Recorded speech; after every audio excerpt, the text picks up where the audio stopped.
Hi guys, welcome back. Another security stories or security related, I don't know if it's quite a story, but this one has been heavily requested. How to deal with adrenaline, how to deal with your emotions in high risk confrontational situations. A lot of people seem to be having trouble with that, and I'm not surprised because I had a lot of trouble with that when I first started in the security game. It's probably the most difficult thing to deal with, and this is the thing that can catch you out. If you're not doing this as a business and you're involved in a sudden confrontation on the street or something like that, this is something that can actually be life-threatening because people aren't ready for it. They don't know what to expect, and it can really catch you unawares, and it can have some serious implications. So what are we talking about when we mention adrenaline dump? Well, this is an evolutionary trait. It's what they call the fight or flight syndrome, and I would actually add to that, for me it is actually 3 F's. It's the fight, freeze or flight syndrome, because I think the modern society has definitely added a freeze, and I'll go into that in a second. But the fight or flight situation comes from evolution, that for many thousands of years humans have been predated. You know, back in the day it would have been some sort of animals or other tribes or whatever that were predating us, and it was life-threatening stuff. So of course the people that had good quick responses, and they would either fight very aggressively or run away very quickly when they sensed some danger, they tended to survive. So the people that had those genetic traits did quite well. The people that just sort of sat around lazily and thought, oh, I wonder what that is, you know, I'll see what happens when it arrives, and then a saber-toothed tiger pounced on them and ate them, they obviously died off. So that's kind of how these genetic traits carry on, and we all end up with them. It's just because the unsuccessful traits, those people got killed off, and the successful ones, you know, those people existed and are our ancestors basically. So that's exactly why we have things like anxiety. In modern days, we think that anxiety is a very unpleasant emotion and it's got no use. It just happens to be hanging around and causing us misery. But back in the day, anxiety would have been quite a useful tool. You know, if you're an anxious type of person, like if you're a mum, for example, and you were anxious of danger, you were probably at less risk of dying than people that were just milling around and not too worried about anything. We have this inbuilt fight or flight trait, and basically when we feel we're in a confrontational situation or when we think we're in danger, we get this sudden adrenaline rush, and it can feel very different for different people. I can tell you what it felt like for me. When I first started doing security work, everything seemed fine until of course people turned up that were incredibly aggressive and they wanted to come in and I couldn't let them in. Then things would become pretty heated. They would start pushing me, start threatening me, etc. And at the time I wasn't quite sure of the lay of the land. I didn't really have a full understanding of how to deal with those situations, and I suddenly felt a sort of overwhelming urge building up in me, like a heat building up in me. I became very sweaty, I got quite shaky. It felt almost like if you drink way too much caffeine and you're kind of on that sort of tremors scenario, your brain's firing at 1,000 miles an hour, your legs feel kind of shaky, and you know, shaking, definitely I remember that quite badly, and your stomach feels knotted, you know, and that's really unpleasant. Now all that adrenaline is there doing you some favours at the same time. So what you don't realise at the time is it's sharpening up your senses, it's sharpening up your eyesight, it's making you acutely aware of things in your peripheral vision, and it's giving you lots of additional energy on tap that you could use to be aggressive, or you could use it to run away, hence the fight or flight situation. Now the problem comes when you don't use the energy. If you're not aggressive and you don't start fighting and you don't run away, which is very, very common for security guys, they have to just stand there, and a lot of the times the guys that are pushing the confrontation, I had this a lot, 90+% of the confrontation you would get on the door would be people walking up to you and pushing your buttons. You know, they were trying to get you to make the first move, or they were just trying to wind you up by being super aggressive and seeing, you know, for a laugh how far they could push you. Of course, you don't know if they actually mean it, if they're going to actually hit you or stab you or something. So To me, every single person that came up and did that kind of thing at the time, they were a potential threat. You have to look at everyone like that to keep yourself safe. And because of that, your adrenaline is running like crazy. This led to issues, you know, because people would start laughing and say, look, this guy's shaking. You know, some people's lips go. I knew guys that sort of had quivering lips. Some people's eyes used to kind of wobble, you know, their eyelids used to start flickering. All kinds of funny things would happen. People would profusely sweat. People would start breathing more rapidly. Some people couldn't handle the adrenaline dump at all. It had really bad symptoms for some people. You know, they would literally feel like they were going to pass out. I worked with a couple of people who had to give up the job because the adrenaline dump was so severe for them that they actually felt that they would black out, and you know, they would have to go and sit down. And obviously you can't do security if you're in that situation. A lot of people would report after the incident that they'd have to run off to the toilet, because one of the things that happens, this is why your stomach starts doing all these kind of, feels like it's in knots. What's actually happening there is all the blood is getting sent to the vital areas and out of the stomach. You know, your body is going to stop processing food because it needs to send all its blood and all its energy resources to areas that need it. Like, you're going to need energy in your legs, arms, your brain, all those kind of places. It doesn't need to be processing food when it's under great stress. So if it has food there that isn't being processed, it's quite likely that you're going to feel sick, maybe even be sick, or that you're going to actually pass it out the other way. So some people even suffer from diarrhea in these circumstances. Sorry to be blunt about it, but I want everyone to understand that some of these feelings aren't unusual. There's like medical reasons that we have them. You know, it's not, someone's not being a coward if they get diarrhea when they're really frightened. It's not a cowardly thing, it's a medical scenario, and everyone has these to varying degrees. So why is it dangerous? Well, if you're not aware of this stuff, it can catch you off guard. And if you're just walking down the street and you're suddenly confronted by someone who's quite violent, you're going to have this massive adrenaline dump and you will have no idea what's coming. That will be a thing to deal with in itself. You know, never mind that there's someone actually trying to apprehend you or rob you or whatever they're trying to do. You've also now got to deal with this very unusual set of side effects that you're suffering from that you may not even expect.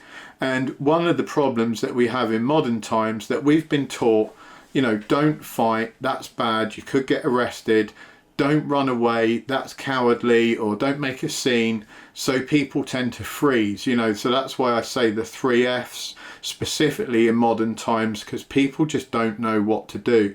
Back in the day, maybe in the 1940s and 50s, if someone accosted you in the street, you would probably punch them in the face.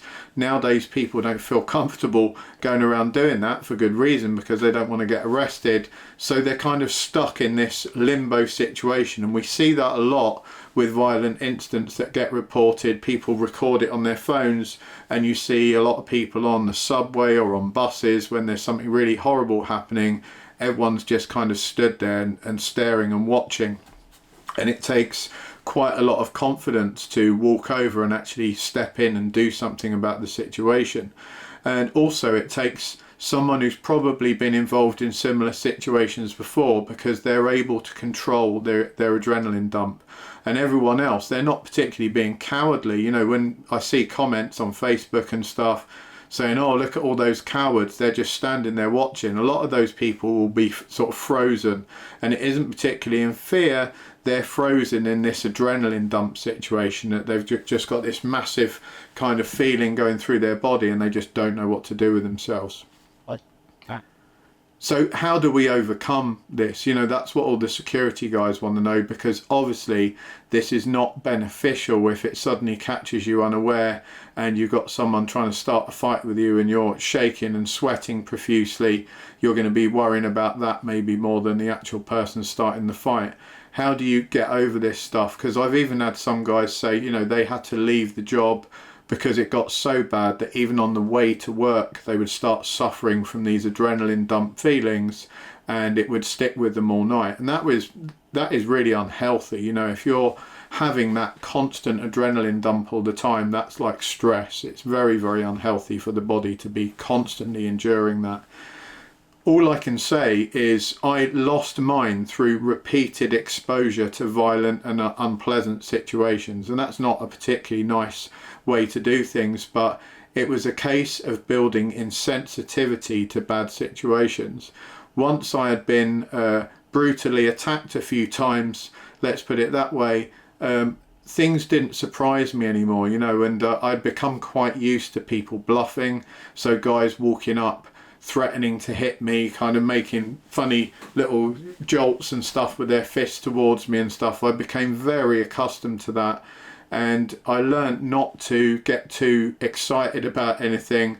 And unfortunately, it is that repeated exposure. So you really have to go through a couple of years, I found, of just grinding away. You know, you've got to put up with the fact that you probably will be laughed at and mocked for sweating, trembling. I had all that. I, you know, stood there shaking and everything.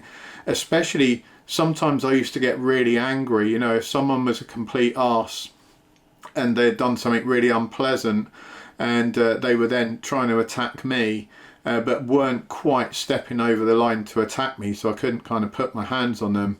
I would be like boiling with anger at that point, and that is really hard to contain. If you've got an adrenaline dump going on and you're really angry with someone who's been an absolute arsehole, it's very hard to hold that in. You know, I've even seen guys start crying at that point, because that such strong emotion, it has to come out somewhere, and it comes out in really, really bizarre ways. So I've seen guys break down in tears, and it isn't because they're super upset, it isn't because they're scared, it's actually because they're really, really angry. And that's a dangerous situation to get in. If you're around a guy who's like bright red in the face and having an adrenaline dump and he starts crying, probably get out of that guy's way, because he's about to kick off. You know, he's got so much anger going through his body that it's just like streaming out of him. The other thing I found is playing this stuff out in my head. You know, that's kind of an old samurai technique where they would play their own death 1,000 times. You know, they wrote quite a lot on that subject, and it sounds kind of macabre and very unpleasant. But if you can imagine all the most horrific things happening to you, and I don't mean like heroic fantasy, because I hear a lot from guys that clearly haven't done anything security wise, and they're living out some kind of weird fantasy. They've watched too many Bruce Lee films or whatever. But, you know, I'm not talking about fantasizing about beating everyone up. I'm talking about imagining a real life event where something bad happens to you. Obviously not that you die, but imagine something bad happens. Like, it's not the worst thing in the world. I used to imagine, well, someone might break my nose, someone might break my arm, someone might break my teeth, which they often did. And I wasn't going to die. You know, it would be highly unusual for a doorman to die doing his work. That would be, you know, a newsworthy thing for a reason, is because it very, very rarely happens. So statistics wise, the most likely thing that's going to happen is you're going to get some bruises, you're going to get a bit punched about. Yes, that's not pleasant, but if you imagine that enough times and come to terms with it, then it's not going to be like a big scary thing anymore. And half of this is like the fear of the unknown, right?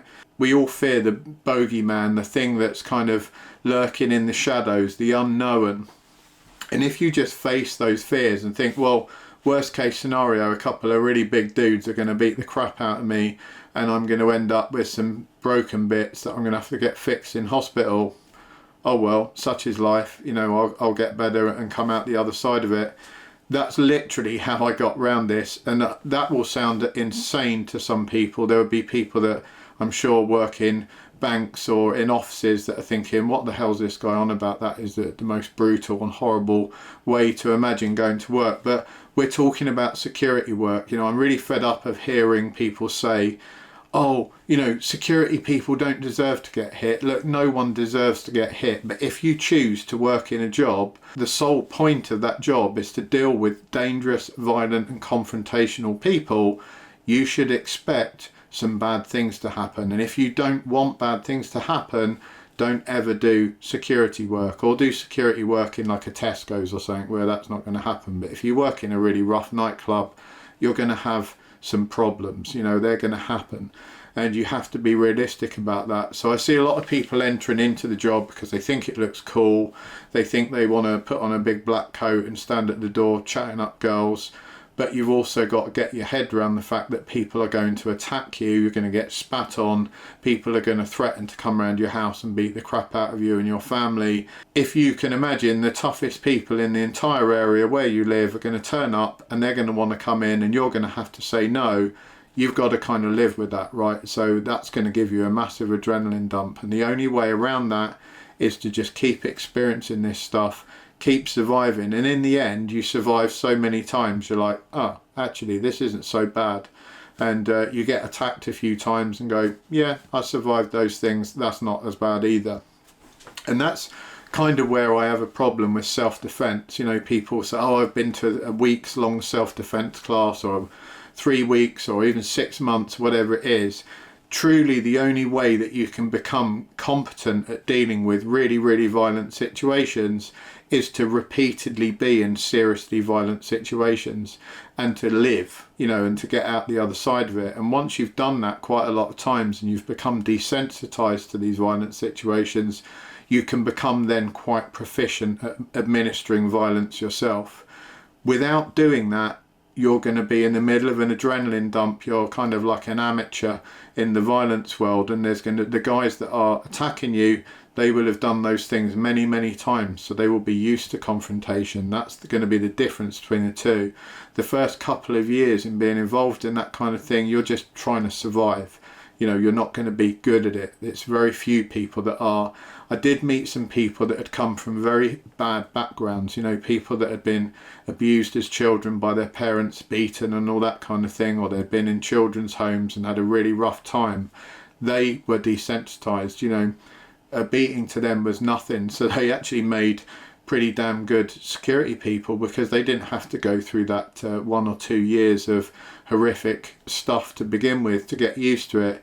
And again, that gives you an idea on how tough the job can be. We're talking about people that have been brutally abused when they're younger, and that's been good training for how to deal with security as they get a bit older. Now, this is back in the day. Security work has changed a lot. A lot of it is now hands off. You sort of stand around recording people and taking pictures and videos, writing things on a notepad. I don't know what it's like these days, but back in the day it was very much hands-on. So all my experiences are based around that. There will still be places in the world where that happens, and if you're doing CP stuff, that probably relates to you still now in the UK, because sometimes you'll have to put your hands on people. That's the nature of the business. I'm sorry I don't have any kind of magic cures for the situation. It is very much a suck it and see. You know, you've got to go through it to win it. There's no easy way around it. So I'm sorry about that, guys. Let me know your experiences in the comments. Let me know if you've had any crazy adrenaline dumps or witnessed any, or any tips and tricks that you've had to get around them. The one thing I would say, and I would warn against, that I've seen a lot of guys do, is become alcoholics, because a lot of doormen used to have a drink. Because if you have 2 or 3 drinks, suddenly you're not too bothered about things. It gets rid of that adrenaline dump.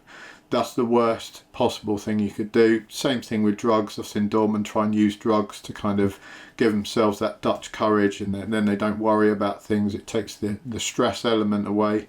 But I've seen people turn into alcoholics doing that. So do try and avoid that. That isn't a long-term strategy for coping with stress at work.